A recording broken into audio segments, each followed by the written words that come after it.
Hi, this is Carolyn, and we're going to be working on passive voice today, which, oh my goodness gracious, is the Everett of most writers. I know I'd written, I don't know, 4 or 5 passive books. And then I came to 30 Pieces of Silver, and I was writing much better, but I still had too much passive voice. I was being tagged on it by agents and by readers, more sophisticated readers, because for the most part, passive voice is going to be that 3 star. And I couldn't get into it. It seemed to lag. I mean, there's a lot of reasons for those, but passive voice is one of the biggest components of making your story feel, well, passive and kind of boring. And I looked it up. Go look it up. Go Google passive voice, and you're going to find some of the most contrived, contorted, confusing explanations in the history of mankind. And they're all different. How can we have the same problem and have all these different ways of talking about it? It was just crazy. And I was really struggling because I really wanted to fix it. I knew it was kind of the barrier to me breaking out and being really publishable. So I did what I normally do. I'm the kind of person who will just push every button. Like right now, I'm using ProLogic X. I had no idea how to run things, so I just started pushing buttons until I figured out how to record.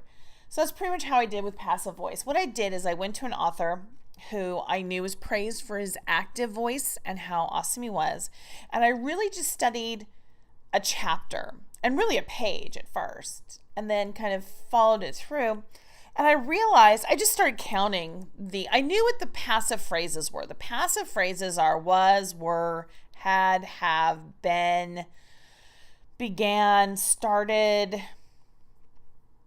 I knew what was passive. I just didn't know what to do about it because obviously you sometimes need to use was and were and have and had and been. So I just counted those phrases on the page. And it turned out that this published author who was praised for active voice had about 5 to 10 of those phrases per page. Now, it was on the first page, and I went and I counted, I don't know, an entire chapter, 10, 12 pages worth of was, were, haven't beens. And consistently, he was only using 5 to 10. I went back to my own writing and found that I had 20 to 30 of those on a page. So very rapidly I realized, obviously I'm just using, it's not so much, you can't use passive phrases. I was using too many. And so it was burdening my writing. It was making the bulk of it passive. So all I did was I went back into every single page of that book. It took me forever. And counted and basically weighed each and every time I used was, were, have, had, been, began, started, and replaced them. I restructured the sentence or replaced them. I found that most of the time I could just take was out. She was running. Take was out. She ran. Okay. She started crying. She, take out, started, cried. And it sounds weird because you're putting in past tense almost, but it does make it more, has more of an impact and speeds things up and makes things much more active. So if you're looking for a scholarly explanation of passive voice, you're not going to find it here. I have no idea. Go and read one. The other day, I thought, oh, maybe somebody has finally found a realistic way to explain passive voice. And I clicked on an article on Facebook, and first of all, their rewrite of passive to active did not seem any more active to me. Again, it was a bunch of gobbledygook about a bunch of words I didn't even understand. And I'm a well-educated woman. I just did not understand the words placed in the sentence together. And they didn't even show me a difference, really. I'm sure it was technically correct, but it didn't really make a difference. The way that removing was, taking down half the wases on your page, the words, the have and the haves, transforms your writing immediately. So again, this is not scholarly. This is just what I deduced. And ever since then, I've been praised for my active voice. Even Microsoft Word, I guess, has some plugin that can get readability and things like that. And I have like an 86% readability and something like a 78% active voice.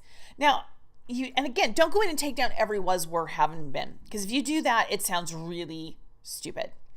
It sounds clunky and contrived and weird. So you need to have, because we use was and were all the time, just in our lives. So we have an expectation of some. It just matters how much.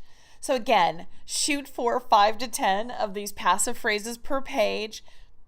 Rework your sentences, take out was, and see if you can take out was and the ing verb that follows and put it into swam, and put it into whatever the more active tense of the verse is. So sorry if this is disappointing to you, that you wanted some kind of explanation of what passive voice is. I still don't. I mean, I know when I read it, it just feels leaden. It feels tired. It feels inventive. I know it when I see it. However, I have no idea how to do the explanation. Again, I did research. I went and looked it up again. Back then I did. Now I did, so that maybe I could give you a little bit more scholarly overview of passive voice, and none of them made sense. I was not going to repeat something or try and paraphrase something that just didn't make sense. And again, I don't have a good definition of active voice either. It just moves. It churns. It goes. It's exciting. What I have found, though, is 5 to 10 passive phrases per page. If you can do that, you're probably going to transform from very passive. It was shocking to me, because I didn't think I was using that many passive phrases, but then to go actually count out how many times I used was, were, blah, blah, blah, and it turned out to be 20 to 30 was kind of shocking to me. And the light bulb went off. And when I went in and fixed it, just how much better it sounded and looked on the page without all those passive phrases. So hopefully this helped. I will see you. And then we're going to talk about this more in like the paid editing modules, about how to go about doing this. And I'll give examples and things like that. But those are the paid modules. This should at least get you started and understanding at least when I'm talking about passive voice is all the passive phrases. Active voice is trying to limit those and do a better job of having a more see, I can't define it. Oh my God. Active voice just looks better. It reads better. It's more enjoyable. That's my definition. All right. Have a great day and have an even better writing day.